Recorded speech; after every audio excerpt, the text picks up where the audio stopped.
Hello students, myself Inderjeet Kaur Bamra. और आज मैं आप लोगों से डिस्कस करने वाली हूँ accounting for four feature of shares, जिसमें बहुत सारे स्टूडेंट्स को प्रॉब्लम आती है जर्नल एंट्री करते टाइम पे। क्या अमाउंट ले, क्या शेयर फॉर फीचर में अकाउंट में जाएगा, क्या कॉल्स एंड एरियर्स में जाएगा, सिक्योरिटीज प्रीमियम कौन सा लेंगे, पेड लेंगे अनपेड लेंगे। तो ये वीडियो देखने के बाद आपके सारे डाउट्स क्लियर हो जाएंगे। तो हम स्टार्ट करते हैं। हमारा टॉपिक है फोर फीचर ऑफ शेयर्स। इसकी अकाउंटिंग कैसे की जाती है उससे पहले हम समझेंगे कि फोर फीचर ऑफ शेयर्स होता क्या। कंपनी क्या करती है, कंपनी जब कॉल करती है शेयर होल्डर को कि आप फर्स्ट कॉल दे दीजिए हमें, तो पहले वो ड्यू करती है, अपनी लाइबिलिटी क्रिएट करती है। लाइबिलिटी जब भी क्रिएट होती है तो हम उसको क्या करते हैं, क्रेडिट, शेयर कैपिटल को क्रेडिट करती है। अगर कोई सिक्योरिटी में भी तो उसको भी क्रेडिट करेगी। और जो शेयर कॉल है, जैसे फर्स्ट कॉल है, उसको क्या कर देगी, डेबिट करेगी कि हमें पैसा रिसीव होना है। उसके बाद जब वो नोटिस भेजती है सभी शेयर होल्डर्स को कि आप अपना कॉल मनी पे कर दीजिए, उसमें से बहुत सारे शेयर होल्डर्स पे कर देते हैं। जितना पे कर देते हैं वो बैंक अकाउंट में डेबिट हो जाता है, हमारा बैंक बढ़ जाता है तो हम उसको डेबिट कर देते हैं। उसके बाद जो पैसा नहीं आता और फ्यूचर में है कि आएगा, उसको हम कॉल्स इन एरियर्स अकाउंट बना के उसको डेबिट कर देंगे, जितना पैसा नहीं आना। और हमारी टोटल जितनी लाइबिलिटी थी, जितना हमें पैसा मिलना था उस कॉल मनी पे, उसको हम जब हमने शेयर फर्स्ट कॉल जब कॉल ड्यू की थी, जब उसको डेबिट किया था, उसको कैंसिल करने के लिए उसके रिस्पेक्ट में हमें इतना पैसा आ गया, इतना अभी नहीं आया, पूरा टोटल अमाउंट को हम क्या कर देते हैं, क्रेडिट कर देते हैं। अब उन शेयर होल्डर्स की बात करेंगे जिन्होंने पैसा पे ही नहीं किया। क्या कंपनी उसको ऐसे छोड़ देगी? बिल्कुल भी नहीं। कंपनी कॉल्स इन एरियर्स पे इंटरेस्ट चार्ज करती है जब तक आप पैसा पे नहीं करते। साथ ही साथ बहुत टाइम हो गया उन्होंने पैसा पे नहीं किया और उन्होंने नोटिस भी सेंड कर दिया कि आप अपना पैसा पे कर दीजिए जो भी ड्यू है, स्टिल वो शेयर होल्डर इतना डीट है, वो पे ही नहीं कर रहा, तो कंपनी कहेगी कोई बात नहीं, आप जाइए, आप मौज कीजिए, शेयर्स भी रखिए। बिल्कुल भी नहीं। कंपनी क्या करेगी, उस शेयर होल्डर ने कुछ पैसा पे भी कर रखा है, कंपनी नोटिस भेजने के बाद भी टाइम पीरियड देगी आप पे कर दो, तब भी नहीं पे करता, तो वो क्या कहलाता है, डिफॉल्टिंग शेयर होल्डर। उस केस में कंपनी क्या करती है, जितना पैसा पे कर दिया वो हो गया कंपनी का मुनाफा, कंपनी का प्रॉफिट। एक अकाउंट खोलती है कंपनी जिसको बोलते हैं शेयर फॉरफिट अकाउंट। ये कैपिटल नेचर का अकाउंट है। जितना पैसा शेयर होल्डर्स का जिसका फॉरफिट किया है हमने शेयर्स, जितना पैसा उनसे रिसीव हो चुका है, उसको क्या कर देती है, उस अकाउंट में डाल देती है, शेयर फॉरफिटेड अकाउंट में डाल देती है। और जितना पैसा अनपेड है,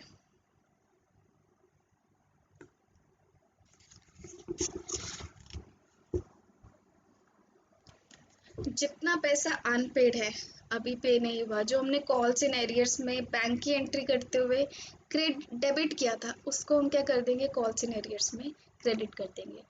और जितना उस शेयर होल्डर जिसका शेयर्स को फॉरफिट किया जा रहा है, पहले हमने अपनी लाइबिलिटी क्रिएट की थी उसके रिस्पेक्ट में कि हमें उसको शेयर्स देना है, वो हमें पैसे दे रहा है, हमारी लाइबिलिटी है उसके टुवर्ड्स।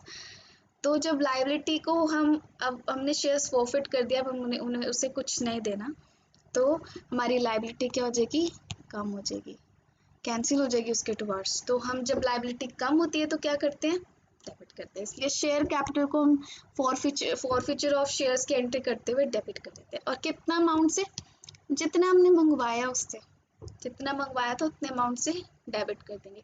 उसमें से जितना आ गया उसको शेयर फॉरफिटेड अकाउंट में डाल देंगे, और जितना नहीं आया उसको कॉल्स इन एरियर्स अकाउंट में डाल देंगे। ठीक है। सबसे पहले हम देखेंगे वो केस जहां पर आपके शेयर्स जो आप री इशू कर रहे हो, फॉरफिट कर रहे हो, फॉरफिट कर रहे हो वो वाले शेयर्स जिसको पहले आपने किस पे इशू किया था, एट पार। ठीक है। उसके रिस्पेक्ट में हम एक क्वेश्चन देखते हैं।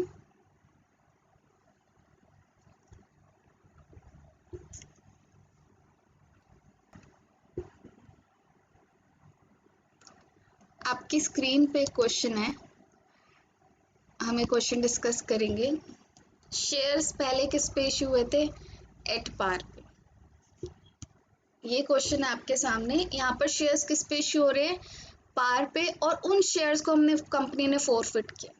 तो एबीसी लिमिटेड है जिसने 500 शेयर्स को फोरफिट किया है, जिसके अंदर कितना मंगवाया था उन्होंने? सिर्फ 8 रुपीज़ मंगवाया था, और 8 रुपीज़ में से 4 रुपीज़ जो हैं उनको मिला ही नहीं, शेयर होल्डर ने दिया ही नहीं। ठीक है, तो जब भी फोरफिचर का क्वेश्चन करेंगे या रीइश्यू का, तो आप क्या करिए, एक ये चार्ट छोटा सा है जिसमें देखिए फेस वैल्यू क्या है। ठीक है, फेस वैल्यू में दो चीजें होती है, एक होती है जो आपने कॉल्ड अप कर दिया है, एक होती है अनकॉल्ड। ठीक है, इसमें कॉल्ड कितना है? 8।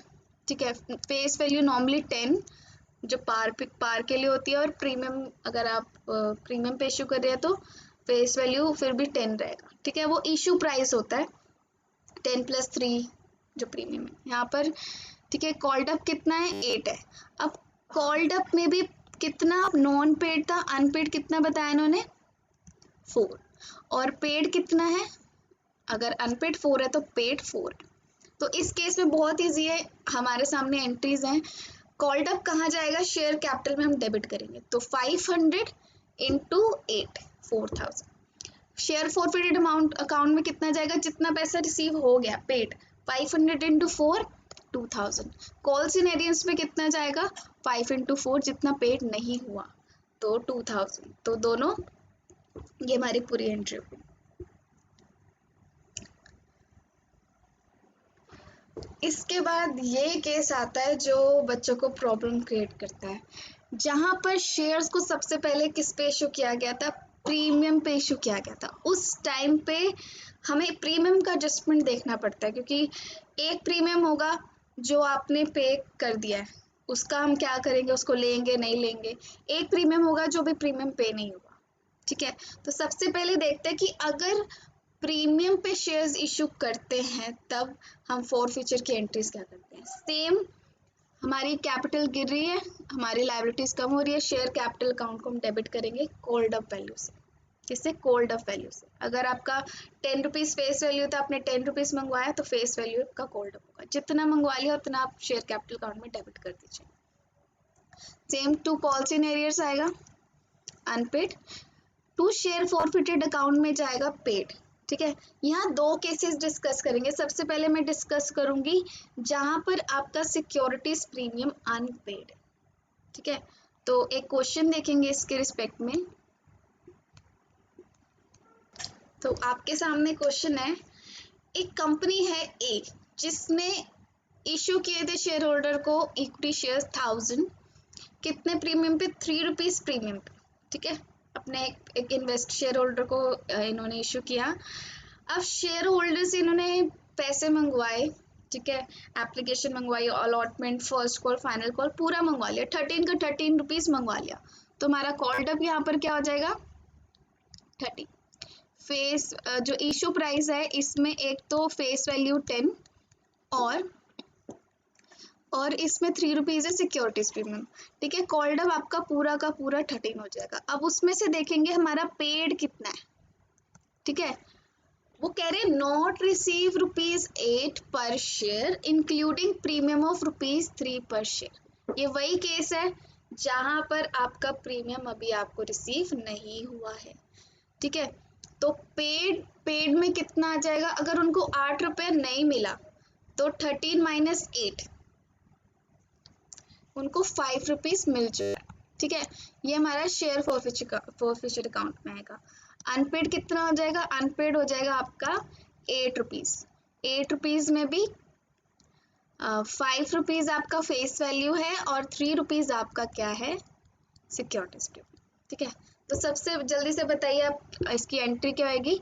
शेयर कैपिटल गिर गया, हमारी लायबिलिटी कम होगी। लायबिलिटी कम होती है तो हम क्या करते हैं? डेबिट। कितने से कॉल्ड अप? 1000 थे, 1000 इंटू कॉल्ड अप कितना है? अब ये बताइए शेयर कैपिटल में पूरा अमाउंट डाल दूं 13 का 13? नहीं, शेयर कैपिटल में हमेशा फेस वैल्यू जाता, तो 1000 इंटू 10 दैट इज 10,000, और यहाँ आ जाएगा सिक्योरिटीज प्रीमियम। जब हमने इस शेयर होल्डर के लिए जब ये कॉल मंगवा रहे होंगे तो हमने इस पीछे इसको कॉल ड्यू किया होगा, ठीक है। हमने शेयर कैपिटल को क्रेडिट किया होगा 10,000 से, सिक्योरिटीज प्रीमियम में 3,000 को क्रेडिट किया होगा। तो अब हम लाइबिलिटी रिवर्स कर रहे हैं तो हमने डेबिट कर दिया, ठीक है। 3,000 हमने डेबिट कर दिया क्योंकि हमें मिला ही नहीं ना, हमारी लाइबिलिटी बनी। उसके बाद कॉल्स इन एरियर्स, कितना है हमारा कॉल्स इन एरियर्स, हमारा कितना अमाउंट है जो अनपेड है, 1000 इंटू 8, दैट इज 8,000, ठीक है। और शेयर फॉरफीचर में कितना जाएगा, जितना पेड हो गया, दैट इज 1000 इंटू 5,000। तो ये था कि कैसे कौन सा सिक्योरिटीज प्रीमियम जो पेड नहीं हुआ, कंपनी को रिसीव नहीं हुआ, उसके केस में आप कैसे फॉरफीचर ऑफ शेयर्स की एंट्री करते हैं। सो नेक्स्ट जो सबसे बच्चों को जो मुश्किल लगता है बट बहुत, इसके बाद रिवीजन के बाद it will be a cake walk for you, ठीक है। जो सिक्योरिटीज प्रीमियम हमें मिल जाता है, ठीक है। मैं आपको एक चीज बताऊंगी, कंपनी एक्ट का प्रोविजन बताता है कि सिक्योरिटीज प्रीमियम एक रिस्ट्रिक्टेड प्रॉफिट है। मतलब उस प्रॉफिट को सिर्फ आप जहां कंपनी एक्ट में जो जो लिखा है ना कि इन पर्पस के लिए यूज कर सकते हो, सिर्फ 5 स्पेसिफाइड पर्पसेस है जिसके लिए आप सिक्योरिटीज प्रीमियम के अमाउंट को यूज कर सकते हो। सबसे पहले कंपनी अपने शेयर्स को बाय बैक करना चाहती है, वो सिक्योरिटीज प्रीमियम अमाउंट से पैसा पे कर सकती है। अपना कोई प्रीलिमिनरी एक्सपेंसेस को राइट ऑफ करना चाहती है, वहां से यूज कर सकती है। शेयर डिबेंचर्स को इश्यू करते टाइम कमीशन कोई खर्चा कर रही है, उसको राइट ऑफ करना चाहती है, वहां से कर सकती है। प्रीमियम ऑन रिडेम्पशन, रिडेम्पशन के टाइम पे अगर रिडीम हम प्रीमियम पे कर रहे हैं, चाहे शेयर्स हो, प्रेफरेंस शेयर्स हो, डिबेंचर्स, उनको उसके खर्चे वो राइट ऑफ करना चाहती है, सिक्योरिटीज प्रीमियम से कर सकते हैं। बोनस शेयर्स को इश्यू करने के लिए भी वो सिक्योरिटीज प्रीमियम का अमाउंट यूटिलाइज कर सकती है। तो ये सिर्फ 5 पर्पसेस है जिसके लिए सिक्योरिटीज प्रीमियम के में जो पैसा पड़ा हम उसको यूटिलाइज कर सकते हैं, इनके अलावा कहीं नहीं कर सकते। सो यहाँ पर कहीं पर भी मैंने तो नहीं देखा ना सुना कि शेयर फॉर ऐसा लिखा है कि शेयर फॉरफिटेड अकाउंट को भी, अकाउंट में भी आप यूज कर सकते हो, फॉरफीचर के टाइम पे भी सिक्योरिटीज प्रीमियम अमाउंट को यूज कर सकते हो। So this is the reason कि एक बार जब प्रीमियम रिसीव हो गया है उस पर कंपनी एक्ट के प्रोविजन लग जाएंगे, ठीक है। उनके अकाउंट में आ गया वो पैसा, उन्होंने सिक्योरिटीज प्रीमियम अकाउंट में डाल दिया, अब उस पर कंपनी एक्ट के प्रोविजंस लग गए, वो फॉरफीचर कहीं पर हम यूटिलाइज नहीं कर सकते, ठीक है। सो इस केस में एक स्लाइड सा चेंज आएगा, जब हम शेयर फॉरफीचर अकाउंट में जाएंगे ना, जहाँ पर हम क्या डालते हैं, जो अमाउंट पेड है, ठीक है, तो उस अमाउंट में अगर सिक्योरिटीज प्रीमियम भी इन्वॉल्व है तो हम उसको माइनस करके दिखाएंगे, क्योंकि यहाँ पर वो अमाउंट हम इंक्लूड कर ही नहीं सकते, वो हम अमाउंट शेयर फॉरफीचर के लिए यूज ही नहीं कर सकते, फॉरफीचर ऑफ शेयर्स के लिए। तो इसी वजह से हम जितना हमें पैसा मिल गया अगर उसमें कोई सिक्योरिटीज प्रीमियम अमाउंट पेड है उसको माइनस करके दिखाएंगे, ठीक है। सो ये लास्ट क्वेश्चन है जो मैं आपसे डिस्कस करने वाली हूँ, ठीक है। तो ये क्वेश्चन है फॉरफीचर ऑफ शेयर्स, जहाँ पर वो भी अमाउंट इंक्लूड है सिक्योरिटीज प्रीमियम का जो पेड है, ठीक है। सेम एग्जांपल है, कंपनी ए है, उसने शेयर होल्डर को इश्यू किए थे 1000 शेयर्स, प्रीमियम 3 रुपीज, ठीक है। अब उसने कॉल्ड अप, यही 13 रुपीज है उसका, ठीक है। उसमें हम दो अमाउंट देखेंगे, पेड अप कितना है और अनपेड कितना है, ठीक है। अब पेड अप में आप देखोगे इन्होंने बोला है नॉट रिसीव ₹7 पर शेयर इंक्लूडिंग प्रीमियम ऑफ ₹2 पर शेयर, ठीक है। अनपेड में इनको 7 रुपीज नहीं मिला, ये अमाउंट कहाँ जाता है, जो अनपेड होता है वो शेयर फॉरफीचर अकाउंट में जाता है। तो इसमें 5 तो हमारा फेस वैल्यू है, 2 हमारा सिक्योरिटीज प्रीमियम है।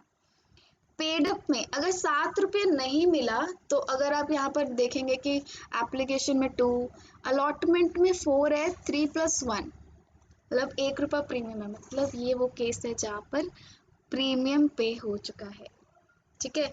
तो पेड अप हमारा कितना अमाउंट है, टोटल तो 6 है, ठीक है।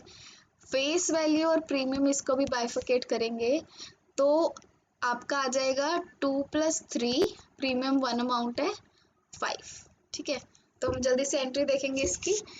शेयर कैपिटल को हम क्या कर देंगे, डेबिट कर देंगे। कितने अमाउंट से, face value of gold up, that is 1000 into 10, that is 10,000।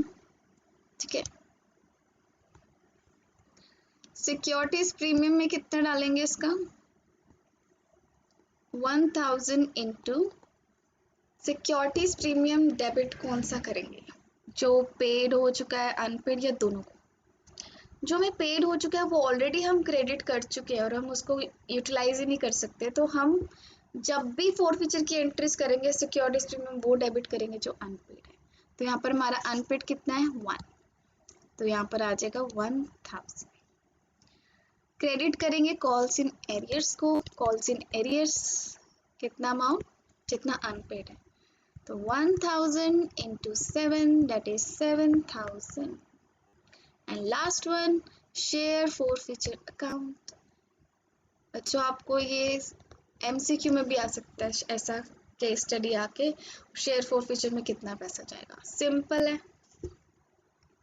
1000 into कितना पेड हो गया था, 6, पर उसमें जो सिक्योरिटीज प्रीमियम पेड हो गया था उसको बिल्कुल भी नहीं लेंगे, माइनस करेंगे 5, तो ये आ जाएगा 5000।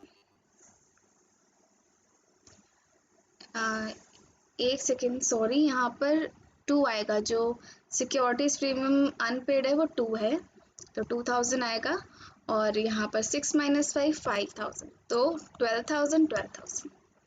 सो आई होप आपका ये पूरा टॉपिक बिल्कुल क्लियर हो गया और बहुत आसान है। इसको एक बार देखिए, क्वेश्चन प्रैक्टिस कीजिए और ये टॉपिक लाइफ टाइम आपके काम आएगा। CA CS foundation, inter, CA के कोई भी कोर्सेज हो, BCom के कोर्सेज हो, तो आई होप आपको ये टॉपिक अच्छा लगा होगा और आपको बहुत इजीली समझ आ जाएगा। और thank you so much for watching me.